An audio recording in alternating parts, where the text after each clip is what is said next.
Namaste and welcome once again to Engage English and Life Skills Classes. Life यानी कि जीवन से जुड़े हुए कुछ idioms और phrases पिछले कुछ वीडियोस में हमने किए हैं. आज भी हम उन्हीं phrases और idioms पर बात करेंगे जो जीवन से जुड़े हुए हैं. जीवन से जुड़े हुए यानी कि मेरे और आपके व्यक्तिगत अनुभवों पर आधारित जो कुछ भी आपने शायद अपने जीवन में स्वयं अनुभव करके देखा होगा, इनमें से कुछ इडियम्स और फ्रेजेस आपको बिल्कुल उसके साथ मिलते हुए लगेंगे. लेकिन ऐसा आवश्यक नहीं है कि जीवन में हर चीज आप और मैं व्यक्तिगत अनुभव से ही जानें. कुछ केवल ऑब्जर्वेशंस यानी कि प्रेक्षण से भी हम समझ सकते हैं. और ये जो इडियम्स हैं, जो फ्रेजेस हैं, ये उन ऑब्जर्वेशंस का भी आपको जायजा देते हैं. तो आज इडियम्स और फ्रेजेस जो लाइफ से जुड़े हुए हैं, इनकी अंतिम कड़ी है, यानी कि अंतिम क्लास है. लेकिन इसका अर्थ ये नहीं है कि हम इडियम्स या फ्रेजेस पढ़ना बंद कर देंगे. इसका ये अर्थ भी नहीं है कि हम लाइफ के विषय में जानना बंद कर देंगे. जीवन की एक विशिष्ट स्तर पर जो समझ हमारी है, ये इडियम्स और फ्रेजेस हमें केवल उसके विषय में बताते हैं. लेकिन जीवन एक दूरी से देखने वाली वस्तु नहीं है. जीवन गहराई तक पहुंचकर, समझकर जीने वाली वस्तु है. तो इसके विषय में हम बाद में बात करेंगे. अभी हम शुरू करते हैं इडियम्स और फ्रेजेस की आज की अंतिम क्लास जो जुड़ी हुई है लाइफ के साथ, जीवन के साथ. शुरू करते हैं. आज का पहला फ्रेज है get a life. Dogs life तो हमने पिछले क्लास में जान लिया.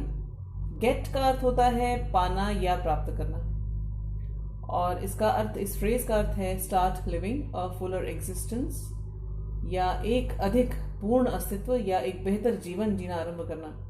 मान लीजिए जिसका जीवन साथी उसे छोड़कर चला गया या चली गई, वो आपका ही मित्र है, और जब से उसका ये तथाकथित जीवन साथी उसे छोड़कर गया या गई, वो तो डॉग्स लाइफ जी रहा है, पर आपसे उसका ये हाल देखा नहीं जाता और आप उसे सलाह देते हैं कि कब तक इस तरह खुद को बर्बाद करोगे, come on get a life.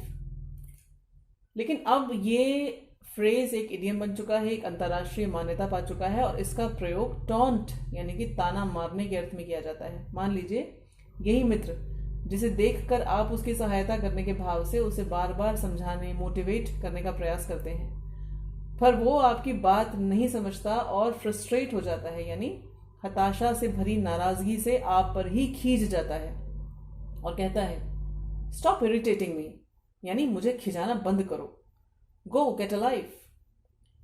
यहां पर गेट अ लाइफ का उसका तात्पर्य यह है कि क्या तुम्हारे पास कोई और बेहतर काम नहीं है, जाओ यहां से. तो गेट अ लाइफ आप किसी व्यक्ति से तब कहते हैं जब आपको लगता है कि वो बोरिंग है और उन्हें कुछ रोचक, कुछ बेहतर करना चाहिए. एक उदाहरण समझिए. मान लीजिए आपका कोई सहकर्मी है और वो हफ्ते में 90 घंटे से भी ज्यादा दफ्तर में बिताता है. तो आप उससे कह सकते हैं Pal, you're working 100 hours a week. Get a life. Pal का अर्थ होता है दोस्त. दोस्त, तुम हफ्ते में 100 घंटे काम कर रहे हो, भैया इससे कुछ बेहतर करो. दूसरा फ्रेज है have a life. Have का अर्थ होता है कुछ आपके पास होना, कुछ अधिकार में होना. और ये फ्रेज आप तब प्रयोग करते हैं जब आप ये कहना चाहते हैं कि जो कुछ भी करने के लिए आपसे कहा जा रहा है, आपके पास उससे कुछ अधिक रोचक, कुछ बेहतर करने के लिए है. मान लीजिए ये 90 घंटे, 100 घंटे काम करने वाला सहकर्मी यदि आपसे भी अपनी ही तरह काम करने को कहे, तो आप उससे कहेंगे no thanks buddy, I have a life, यानी मुझे माफ करो यार, मेरे पास इससे बेहतर काम है. तीसरा फ्रेज है वे ऑफ लाइफ. इसका अर्थ होता है जीवन शैली या रहन सहन, लाइफस्टाइल. जैसे वो जो 90-100 घंटे दफ्तर में काम करने वाला आपका मित्र है, आप उसके लिए कह सकते हैं slogging in the office is his way of life. दफ्तर में स्लॉग करना उसकी जीवन शैली है. स्लॉग SLOG, इसके दो अर्थ होते हैं, एक संज्ञा और एक क्रिया. संज्ञा यानी नाउन अर्थ होता है ऐसा कार्य जो थकाने वाला हो, बड़ा मेहनत वाला हो, और क्रिया या वर्ब वाला अर्थ है कि ऐसा थकाने वाला, मेहनत से भरा काम करना. चौथा फ्रेज है वॉक ऑफ लाइफ. वॉक का अर्थ वैसे तो चलना होता है, लेकिन वॉक ऑफ लाइफ का मतलब होता है किसी का व्यवसाय या उसका सामाजिक स्तर. द जॉब समवन डज और द सोशल पोजिशन। जैसे मैंने अपने जीवन में विभिन्न व्यवसायों से जुड़े व्यक्तियों को अंग्रेजी सिखाई है, तो मैं कहूंगी I have coached people from all walks of life. Coach शब्द भी संज्ञा और क्रिया दोनों ही अर्थों में प्रयोग किया जाता है और इसका अर्थ होता है प्रशिक्षण देना, प्रशिक्षित करना, या वो व्यक्ति जो प्रशिक्षण दे, यानी कि प्रशिक्षक। 5वां इडियम है have the time of one's life और इसका अर्थ होता है अत्यधिक आनंद पाना, खूब मजा करना, यानी to have a lot of fun. वापस उसी दोस्त पर आते हैं जो बेचारा या बेचारी डॉग्स लाइफ जी रहा है या जी रही है अपने होते होते रह गए जीवन साथी के छोड़ के जाने के बाद। पर आपने देखा कि उधर वो धोखेबाज बड़े मौज मजे कर रहा है या कर रही है, तो आप कहेंगे अपने उसी मित्र से, dude you are living a dog's life while she is having the time of her life, या he is having the time of his life। कहने का अर्थ है कि यार तुम यहाँ इतनी बुरी तरह से दुखी हो रहे हो या कुत्ते जैसी जिंदगी जी रहे हो, जबकि वो तो बड़े मजे कर रहा है या कर रही है। 6वां इडियम है the chance of a life time. इसका अर्थ होता है कोई बड़ा महत्वपूर्ण अवसर या संयोग जो शायद फिर हाथ नहीं आएगा। An extremely important and or fortuitous opportunity which one may not get again। fortuitous का मतलब होता है संयोगवश, भाग्यवश।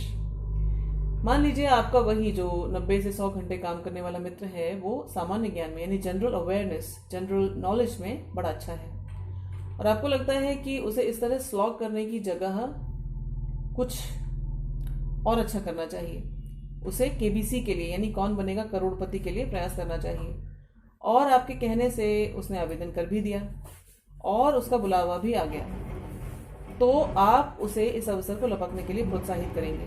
आप कहेंगे this is the chance of a lifetime mate, don't let it go. यानी यार ये तो जिंदगी में एक बार मिलने वाला मौका है, इसे मत जाने दो। अगला फ्रेज है लार्जर देन लाइफ और इसका प्रयोग किया जाता है ऐसे व्यक्ति के लिए जो अपने व्यक्तित्व या गुणों या कार्यों के कारण बड़ा ध्यान आकर्षित करता हो, बड़ा प्रभावित करता हो। Someone with a strong and lively personality, much more than others। इसका प्रयोग पहली बार British prime minister Winston Churchill के लिए किया गया था द्वितीय विश्व युद्ध के दौरान। आप में से कई अमिताभ बच्चन के फैंस होंगे, तो उनके लिए ये कहा जा सकता है यानी उनकी ओर से ये कहा जा सकता है Amitabh Bachchan is a larger than life personality. अगला इडियम है life is just a bowl of cherries. Cherries फल होते हैं और इस इडियम का प्रयोग किया जाता है ये दिखाने के लिए कि सब बढ़िया चल रहा है, थिंग्स आर गोइंग वेल। लेकिन इसका प्रयोग व्यंग्य में भी किया जा सकता है, बिल्कुल उल्टे अर्थ में। फिर से उसी बेचारे धोखा खाए मित्र पर आते हैं। मान लीजिए आप उससे पूछे या कोई उससे पूछे कि कैसे हो, और वो अपने जीवन की अवस्था से ऊब कर चिढ़ कर बोले life is just a bowl of cherries. कहने का अर्थ यह है कि उसका जीवन बिल्कुल भी ठीक नहीं चल रहा, वो अपने जीवन से बुरी तरह उबा हुआ है, खींचा हुआ है। तो life is just a bowl of cherries का प्रयोग सकारात्मक और नकारात्मक दोनों ही अर्थों में किया जा सकता है। 9th इडियम है that's the story of my life. जब कुछ ऐसा अवांछित या बुरा आपके साथ हो जो पहले भी कई बार हो चुका हो या जैसा कुछ पहले भी कई बार आपके साथ हो चुका हो।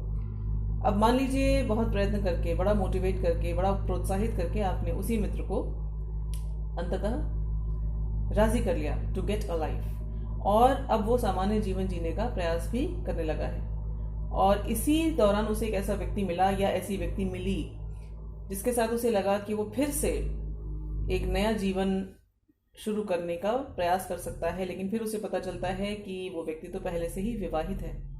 अब वो मित्र कहेगा that's the story of my life. यानी व्हेन समथिंग बैड और unpleasant happens to you and such things have happened to you in the past, तब आप प्रयोग करते हैं that's the story of my life।